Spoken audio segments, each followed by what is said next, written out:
बैठो ए क्या लगाओ तो बाप दादा ने सिखल करो जो अरे भाग रे राजा साहब हम ही लगा दिया है। सुनो ना तुम तो समझदार हो भाग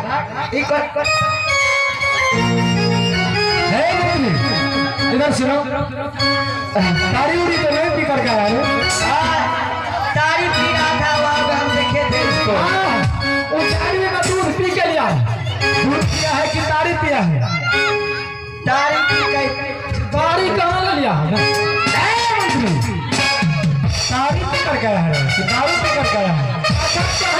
को था साड़ी पीने साड़ी के साड़ी पी के ये साड़ी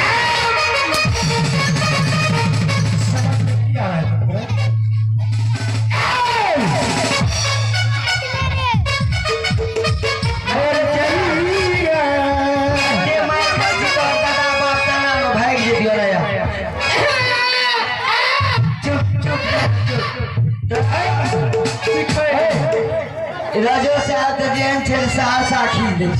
रुकियो रे समय नहीं है नबी जल्दी से अरे चला सुन ली कुछ सुन लियो बाप रे बाप खेल से बड़ा बढ़िया बाबू एक और फुटा के माथा के तार छूट गया कई चीज सुन लियो तो कहे सुन लियो आवड़ी ने बोलो ठीक है आवड़ी है बाबा बैठा अरे खुशी है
मंत्री पनावा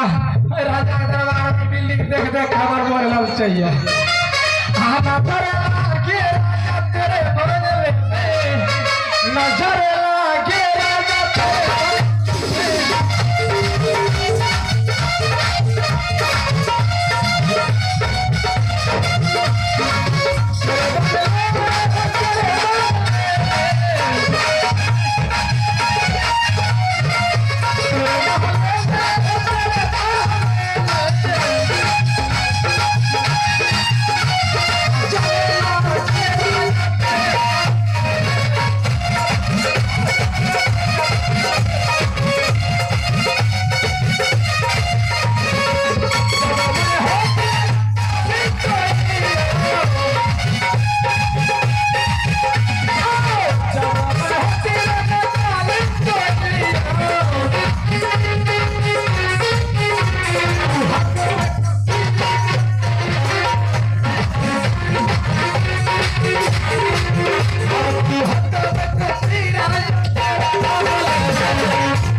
बाद बहुत दिन समझ लो, बहुत दिन जरा कहे बहुत बुढ़ारी भेष में राजा चंद्रबली के यक्षमित नगर में श्रोता भगवान एगो बढ़िया मुसाफिरे ले झूठे बचौतल वही बढ़िया के बचन सोच भाग राजा चंद्रबली के 5 पुत्र एक के लाइन पुरुष से जन्म ले। यहाँ बुझेगा कि पत्थर पर 2 जन्म ले, जन्म ले पथले न भला बाप रे बाप बुढ़ारी भेष में 5 पुत्र जन्म ले। श्रोता